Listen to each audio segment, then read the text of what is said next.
nating kwento ay pinamagatang Ang Batang Hindi Sumusuko. Si Hasan ay hirap sa pagbabasa. Pero si Hasan ay hindi sumusuko. Palagi siyang pumapasok, lagi siyang nakikinig sa kanyang guro, nagbabasa pa rin siya kahit nasa bahay na. Mahirap man at nakakapagod man ay hindi siya sumuko. Pagkalipas ng ilang linggo, nakapagbabasa na si Hasan. Nababasa na niya ang kanyang mga aklat.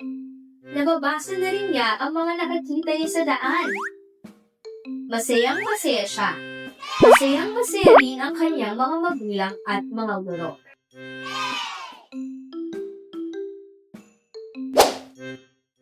Naunawaan niyo ba mga bata ang kwentong Ang Batang Hindi Sumusuko? Kaya ngayon naman ay pag-usapan natin at suriin ang kwento. Unang tanong, sino nga ba ang batang hindi sumusuko? Letter A, si Helga. Letter B, si Hilda. O kaya naman, letter C, si Hasan. Sino sa tingin nyo ang batang hindi sumusuko sa kwento? Letrang C, Ate Cha. Ang tamang sagot ay... Si Hasan! Letter C. Kung letter C ang iyong sagot ay tama ka! Ano naman ang pagsubok na pinagdaanan ng batang hindi sumusuko na si Hasan? Letter A. Maraming umaaway sa kanya? O kaya naman letter B, nahihirapan siyang magbasa. At letter C, gutom siya. Ano kaya sa tingin niyo ang pinagdadaanan o pagsubok ng batang hindi sumusuko? Letrang B, nahihirapan po siya magbasa. Kung ang sagot niyo ay letter C at A, mali kayo dahil ang tamang sagot ay letter B. Nahihirapan siyang magbasa. Alin naman sa mga sumusunod ang hindi ginagawa ni Hasan sa kwento? Letter A. Lagi siyang hindi pumapasok ng eskwelahan. Tama ba ito mga kabataan? Mali po, Ate Cha. Letter B.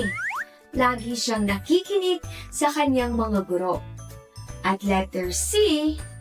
Lagi siyang, Lagi siyang gumagawa ng takdang aralin. Ano kaya ang tamang sagot na hindi ginagawa ni Hasan sa kwento? Letrang A, letrang A. Isip-isipin natin kung ano nga ba, no? Dahil tamang gumagawa siya ng takdang aralin at tamang nakikinig siya sa kanyang mga guro. Pero ang tamang tumpak na sagot ay letter A. Hindi pagpasok sa eskwelahan dahil alam natin na si Hasan ay masipag at palaging pumapasok sa kanilang paaralan. Dahil dyan, bigyan mo ng high five yung katabi mo dahil tama ang kanyang sagot. At ang panghuli mga bata, bakit nga ba mahalaga ang matuto tayo ng pagbabasa o matutong makabasa? Letter A, para hindi away ng mga kaklase. Letter B, para matupad yung ating mga pangarap. At letter C, para matupad ang gusto sa atin ng mga magulang natin at maging masaya sila. Ano kaya ang tamang sagot, mga kabataan? Letrang C po, Ate Cha. May mali bang sagot o lahat sila ay tama? Pero ang pinakatumpang na sagot mga kabataan ay letter B, para matupad natin ang ating mga pangarap. Pero tama din naman ang letter C dahil gusto sa atin ng mga magulang natin na marunong tayong magbasa at para mapasaya natin sila. Dahil naunawaan mong mabuti ang istorya na binasa ko sa Ming, nakakuha ka ng 3 tamang sagot. Magaling!